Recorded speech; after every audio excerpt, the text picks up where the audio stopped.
Hi, I'm Rebecca, and today I'm going to be showing you how to improve your range of motion in certain postures. We're going to be looking at squatting in particular. So this posture involves a good flexibility of the hips, knee and ankle. So we're going to do some postures which test whether you do have good flexibility in those areas, and then possible ways to improve it. Right, so first of all we're going to be testing whether you've got flexible enough hips to do squatting posture.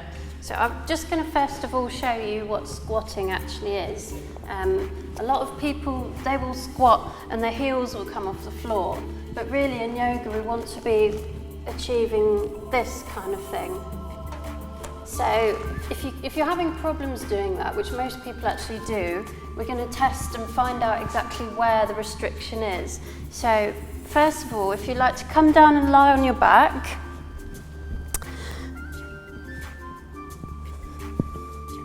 now bring each thigh to your chest as far as you can, one at a time at first.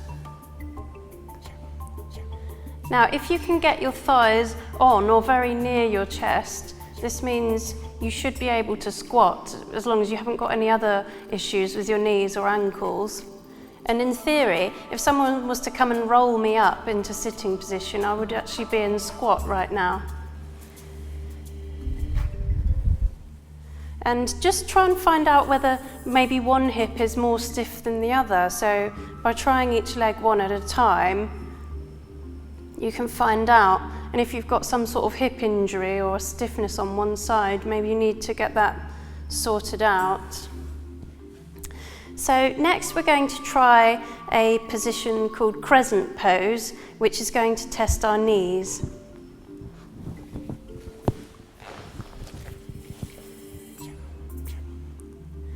So come up into a half kneeling posture like so. And make sure your legs are at right angles. Make sure your knee never goes beyond your toes once we're going down into the posture.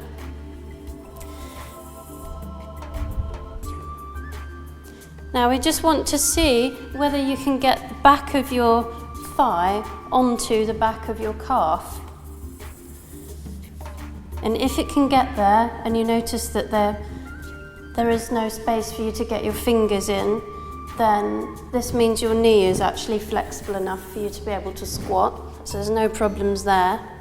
If you're still here and there's just a slight gap, then you maybe you want to practice this posture a bit more before you can envisage going into the squat. So just try that on the other side. And as you can see, the back of my thigh and the back of my calf are together. Now the next way we want to test whether we are able to squat is the same posture, but this time looking at whether the heel comes up off the floor when you go into crescent posture. So if it's rising up like this, it means you are lacking a little bit of dorsiflex in the foot here. So luckily I'm able to keep my heel on the floor, which means I have no excuse for not squatting. Let's see if it's as good on the other side. Yeah, I don't feel like raising my heel off the floor. But if that's the case with you, just practice this for a few weeks and you should be fine after a while. So another way that you can practice stretching the ankles ready for squatting is downward dog. And this is something you should be incorporating into your daily yoga practice anyway. So from hands and knees position, tuck your toes under and lift your hips towards the ceiling and just pedal the feet backwards alternately at first. And really we're aiming to get the heels on the floor. But this rarely happens, but you'll notice the more you walk in, the easier it is. So gradually just walk them out.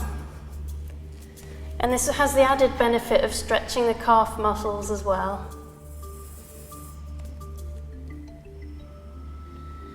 And exhale, lower back down again. Thank you so much for watching my video about range of motion. I hope you're feeling more flexible. And if you'd like to comment below, please do, or subscribe above. Thank you.